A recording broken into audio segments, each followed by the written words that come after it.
Tourist asking for information at a tourist office. First, you will have some time to look at questions 1 to 4.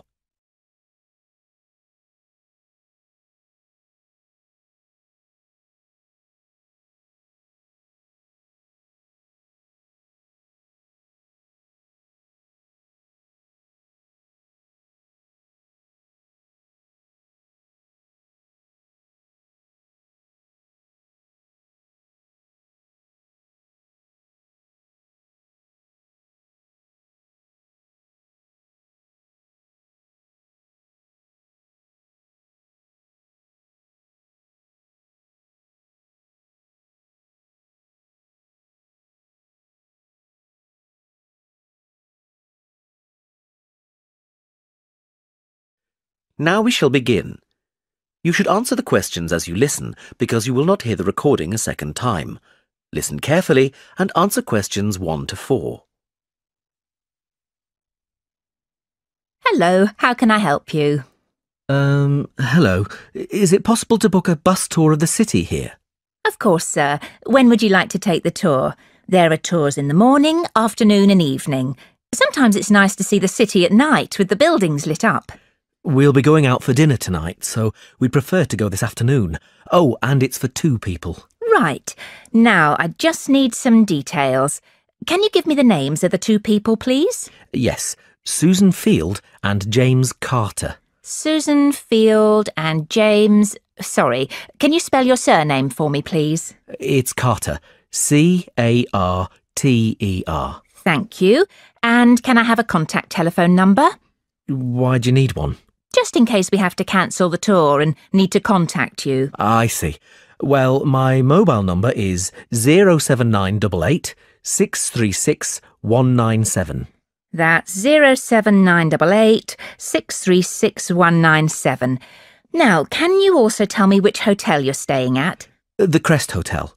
Oh, no, sorry. That's the hotel we're staying in next week. It's the Riverside Hotel. Oh, the Riverside is a lovely hotel. Are you enjoying your stay?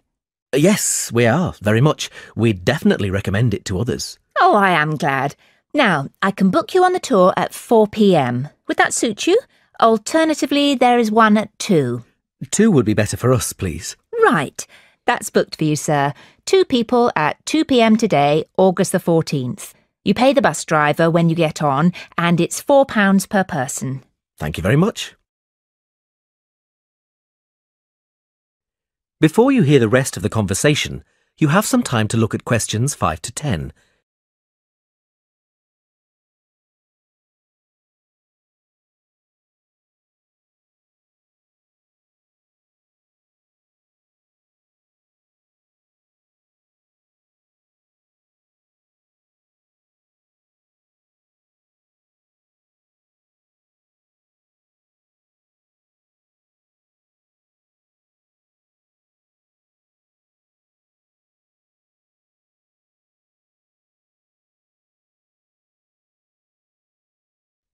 Now listen and answer questions 5 to 10. Can I also ask you about the museum in the main square? I was reading about it in my guidebook and was shocked to see that the entrance price is £10. Why does it cost so much? Well, the museum has the largest collection of Latin American art in Europe. People come from all over the world to see it. But that's not the reason why it's so expensive to get in. You see, the building is very old and it needs repairs. The £10 ticket cost will go towards repairing the roof and the walls. I see. Well, I suppose it's worth paying £10 to see the collection. Yes, I think so too. Is there anything else I can help you with? Actually, there is. I was wondering if you knew of any good restaurants in the area. Well, there are a few restaurants near the harbour and a couple on the beach, which are nice. The problem is that the smell of the fish market is quite strong down there. I don't think my girlfriend would be very pleased. I know what you mean. It's not very romantic, is it? My advice would be to go to the next town. It's bigger and the restaurant selection is wider. You can get there by taxi and it only takes about 10 minutes. The town is quite picturesque. Is it for a special occasion? Yes, it's my girlfriend's birthday, so I'd like to go somewhere special. Do you know any of these restaurants well enough to tell me about them? Well, I know about a few of them, and there are pictures in this leaflet here. Oh, this one here is lovely, the Bellevue, and it's extremely popular. It has a famous chef, so it's not cheap, but the standard of the food is very high. It's right by the sea, and there are wonderful views if you get a good table. Then there's the Lighthouse Cafe, you can see the picture here, which isn't really a cafe at all. In fact, it's a great restaurant, and a lot of TV celebrities and actors eat there. The place has been going for over 100 years. It's quite an institution around here. I'm not sure about those two. They sound too expensive to me. I was thinking of somewhere small, not too upmarket, but with good food. In that case, what about Harvey's? The same family has run this restaurant for over a century, and it's reasonably priced and really popular with local people. Oh, and there's another family-run restaurant, Stonecroft House. New owners took over a month ago, and they're getting good reviews. There's a new chef there, and the food is meant to be very good. This leaflet has the contact details for all the restaurants, so you can just call them if you'd like to book a table. Great, thanks. You've been very helpful.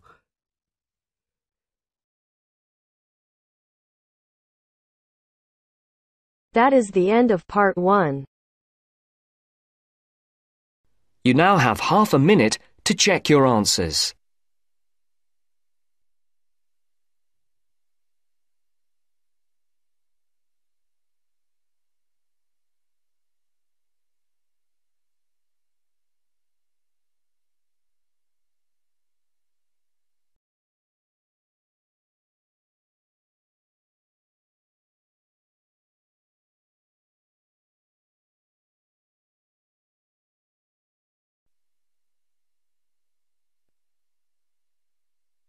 Now turns to part 2. Part 2. You will hear an extract from a talk about employment interviews. First, you have some time to look at questions 11 to 14.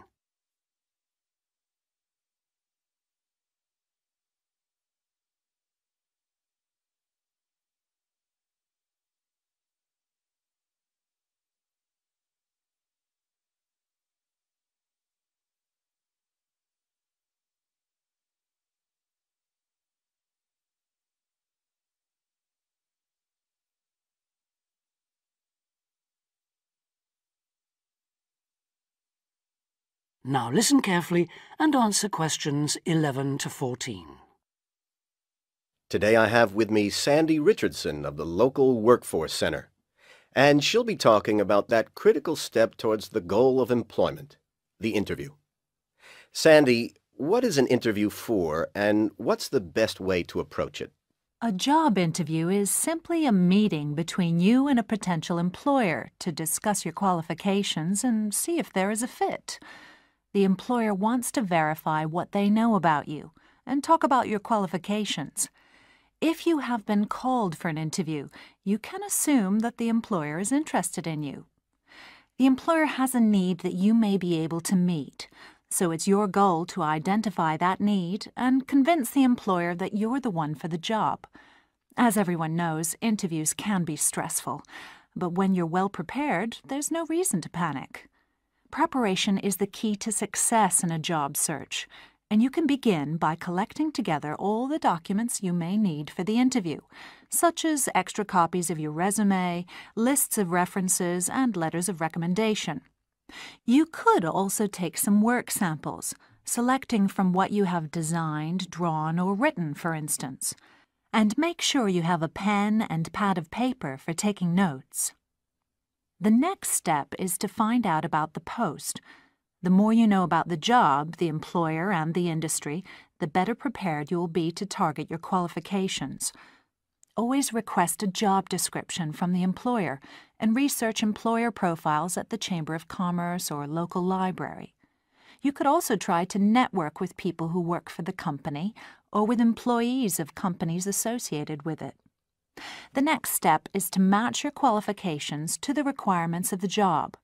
A good approach is to write out your qualifications along with the job requirements. Think about some standard interview questions and how you might respond. Most questions are designed to find out more about you, your qualifications, or to test your reactions in a given situation. If you don't have any experience or skills in a required area, think about how you might compensate for those deficiencies. Before you hear the rest of the talk, you have some time to look at questions 15 to 20.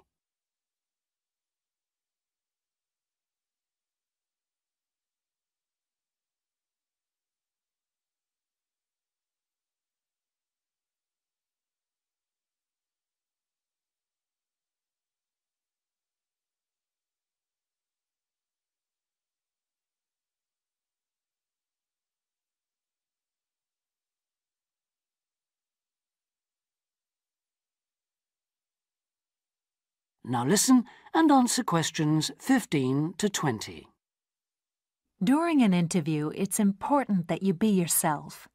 Get a good night's sleep and plan your travel to be there in plenty of time so that you're not arriving out of breath with 30 seconds to spare. Don't, though, present yourself for the interview too early, 10 minutes at most. In the interview, listen carefully to each question asked. Take your time in responding and make sure your answers are positive. It's important to express a good attitude and show that you're willing to work, eager to learn, and are flexible. If you are unsure of a question, don't be afraid to ask for clarification. In fact, it's sometimes a good strategy to close a response with a question for the interviewer. In general, focus on your qualifications and look for opportunities to personalize the interview. Briefly answer questions with examples of how you responded in comparable situations, from either your life or previous job experiences. Something you should avoid are yes or no responses to questions, but don't dwell too long on non-job-related topics. Use caution if you are questioned about your salary requirements. The best strategy is to avoid the question until you have been offered a job. Questions about salary asked before there is a job offer are usually screening questions that may eliminate you from consideration, so be warned. On the other hand, it isn't inappropriate to show your enthusiasm if your first impressions of the interview and of the employer are good ones. So, if the job sounds like what you are looking for, say so. Keep in mind that the interview is not over when you are asked if you have any questions. Come prepared to ask a couple of specific questions that again show your knowledge and interest in the job. Close the interview in the same friendly, positive manner in which you started. When the interview is over, leave promptly. Don't overstay your time. Think about the interview and learn from the experience. Evaluate the success and failures. The more you learn from the interview, the easier the next one will become. You'll become much more confident. To close, here are a few more tips. First, maintain good eye contact throughout the interview and be aware of nonverbal body language. Second, dress a step above what you would wear on the job.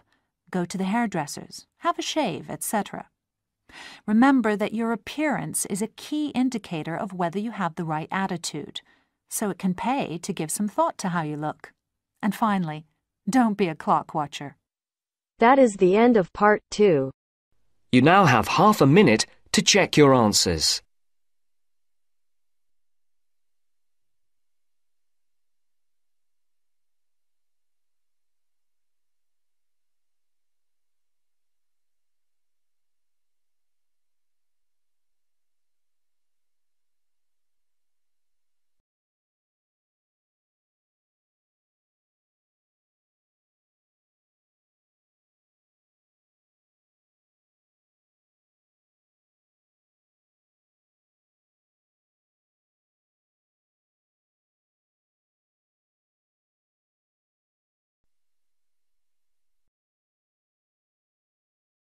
Now turns to part 3.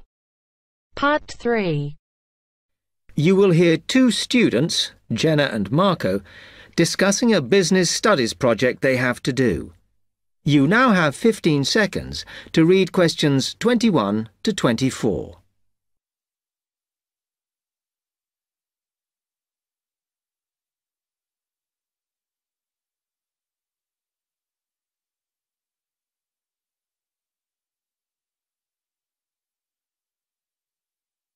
Come on, Marco. We've got to get on and sort out this project for Professor Buckley. Hang on. I want to make sure we've got all the information. Now, where are we? Well, today we need to sort out exactly what we're going to do and how we're going to divide the work up. Okay. How long have we got, by the way?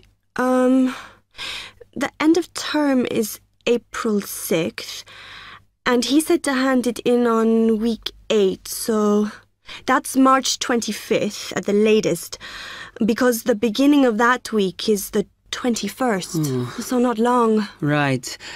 Have you got the notes there? Yes.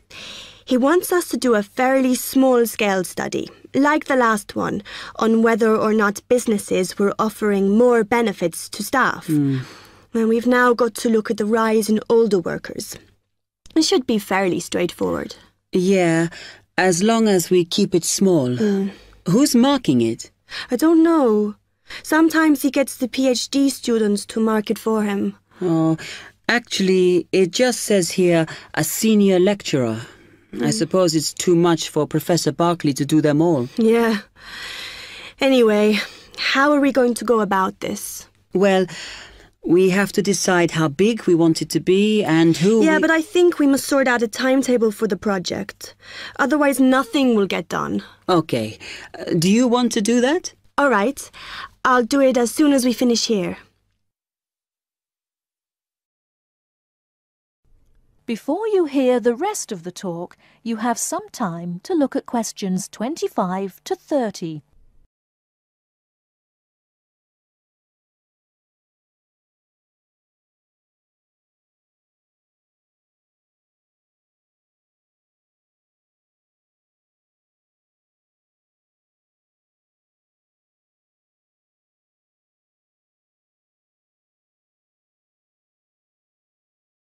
Now listen and answer questions 25 to 30. Okay, what do we have to do now for the project? What's the best way to go about it?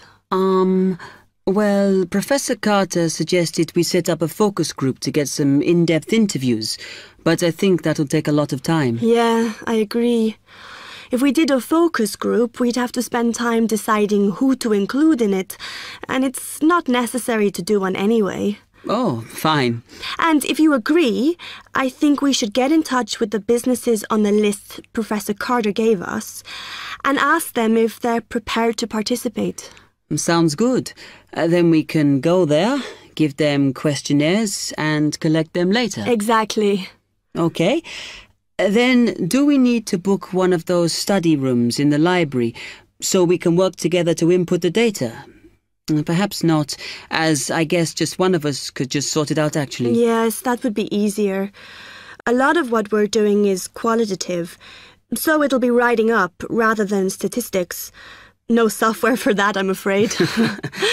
And I think it would look better if we had actual shots of some of the staff, because we're citing appearance as a factor in employability, aren't we? Yeah, okay.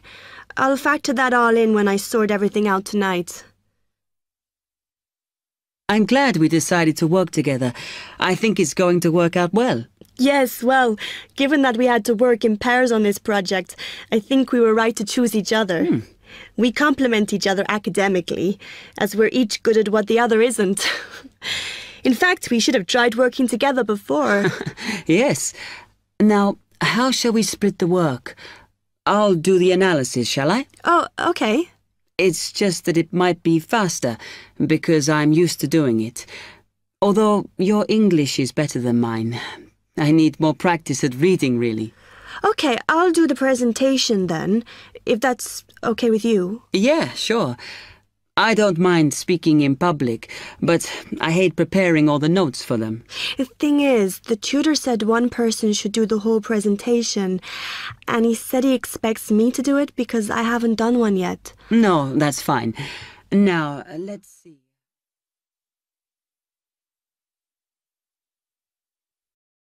That is the end of part 3.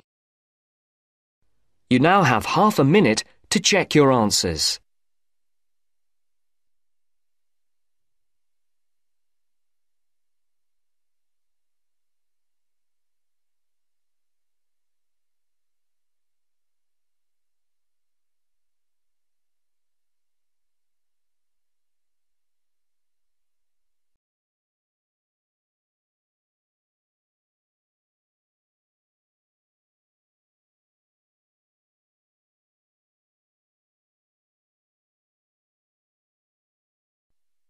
Now turns to Part 4. Part 4. Now listen to the second part of the lecture. As you listen, complete the notes below. First, you have some time to look at questions 31 to 40.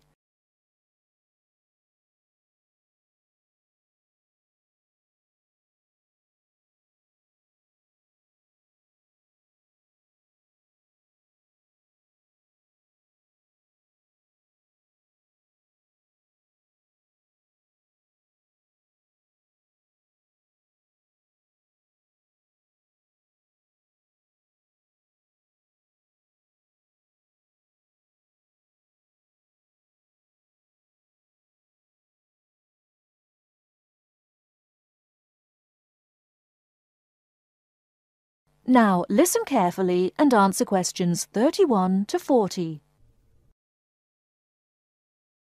Many typically American characteristics, individualism, self-reliance, informality, punctuality, and directness, are a result of those values mentioned earlier. Other national traits could also be identified, however. 1. Americans cooperate. Although often competitive, Americans also have a good sense of teamwork and cooperate with others to achieve a goal. 2. Americans are friendly, but in their own way. In general, friendships among Americans tend to be shorter and more casual than friendships among people from other cultures. This has something to do with American mobility and the fact that Americans do not like to be dependent on other people. Americans also tend to compartmentalize friendships, having friends at work, family friends, friends on the softball team, etc. 3. Americans ask a lot of questions, some of which may to you seem pointless, uninformed, or elementary. Someone you have just met may ask you very personal questions. No impertinence is intended. The questions usually grow out of a genuine interest. 4. Americans tend to be internationally naive. Many Americans are not very knowledgeable about international geography or world affairs. They may ask uninformed questions about current events and may display ignorance of world geography. Because the US is not surrounded by many other nations, some Americans tend to ignore the world. 5. Silence makes Americans nervous. Americans are not comfortable with silence. They would rather talk about the weather than deal with silence in a conversation. 6. Americans are open and usually eager to explain. If you do not understand certain behavior or want to know what makes Americans tick, do not hesitate to ask questions. Just as values and traits differ somewhat from one culture to another, so do the personal habits associated with good manners and courtesy. While very often there does not seem to be any particular reason why a particular way of doing something is considered good manners, observing these cultural rules will make Americans more comfortable with you, and therefore you with them. It is, of course, impossible to cover all the possibilities here. If you are unsure in a situation, just ask. Americans like to be helpful. 1. Queuing up or lining up is essential. Courtesy requires that you do not push from behind, stand next to the person being helped, or cut into a line. If you should accidentally bump someone, you should say, "Excuse me." 2. Americans blow their noses into a tissue. Spitting, clearing phlegm, or sniffing as from a cold are considered rude. 3. It is considered poor manners to slurp, chew noisily, or open your mouth while chewing. 4. Questions are seen as a good way of getting acquainted, but questions about a person's age, financial affairs, cost of clothing or personal belongings, religious affiliations and sex life are considered too personal for questioning, except between very close friends. 5. Men generally do not hold hands or link arms in public with other men. This is somewhat more acceptable between women and quite common between men and women. Now, a few words about personal safety. Unfortunately, in the US, one must be aware of crimes. It is wise to be especially careful until you are familiar with the community in which you live. Remember that good judgment and common sense can significantly reduce chances of having an unpleasant and perhaps harmful experience. Basic safety rules include the following. 1. Do not walk alone at night. 2. When you leave your room, apartment or automobile, make sure that all doors are locked and all windows are secured. 3. Do not carry too much cash or wear jewellery of great value. 4. Never accept a ride from a stranger. Do not hitchhike and do not pick up hitchhikers. 5. Be careful of purses and wallets, especially in crowded metropolitan areas where there may be purse snatchers and pickpockets. 6.